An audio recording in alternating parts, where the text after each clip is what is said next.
За англи хэлний хоёр үсэг нийлж байгаад нэг аваа гаргадаг, эсвэл хоёр үсэг нийлж байгаад аль нэг нь аваа гаргадаг нэлээд олон тохиолдол байдгийг тайлбарлаж өгье. Нэгдүгээрт нь SH2 нийлээд иш гэдэг аваа гаргадаг.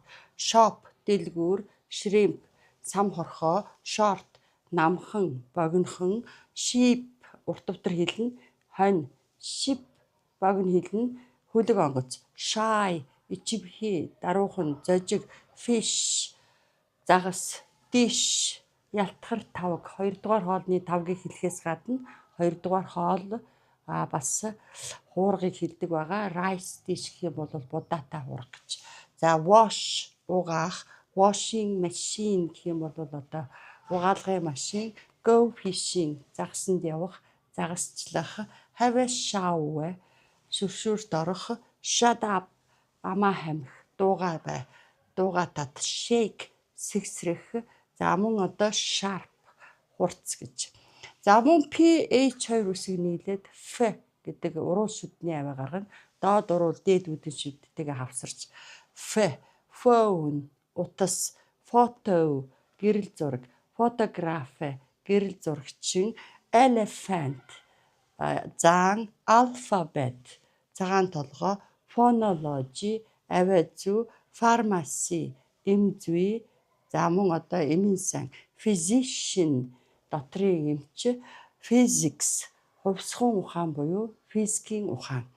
За Э-ний араас G үсэг орохоор үгийн төгсгөлд хамрын үгийн н гэж аваа гарна.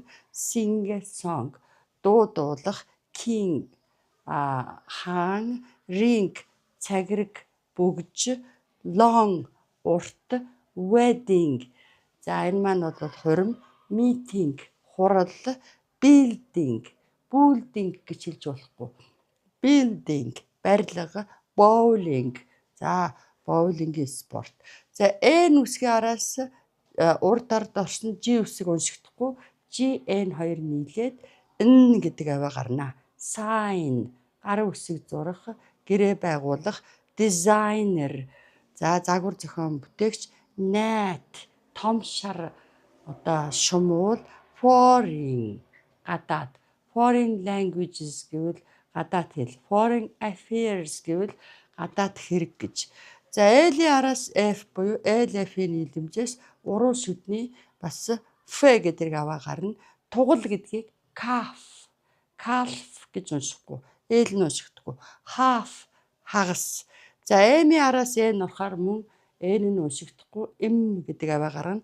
За тэгэл одоо column, баган мөр, autumn, намар, goddamn, чөтгөр ав. За L-ийн араас M орохоор мөн энэ хоёроос M нь аваа гаргана. За тэг calm, тайван дүлгөөн, palm, гарын алгыг хэлэхээс гадна бас наргил мод. M-ийн араас B ороод MB хоёрын нийлэмжээс M гэдэг нь уншигдана. Bomb, дэлбэрдэг бөмбөг, comb, пөмбөгөр сам, tomb, бунхан гэж. За R үсгийн араас H орохоор R гэж аваа гарна. Rhyme, шүлэг, шүлгийн хэлхэц, rhythm, хэмнэл. P үсгийн араас S орохоор S гэж уншина. Psychology, сэтгэл судлал. Psychologist гэвэл сэтгэл судлаач гэж ингэж уншина.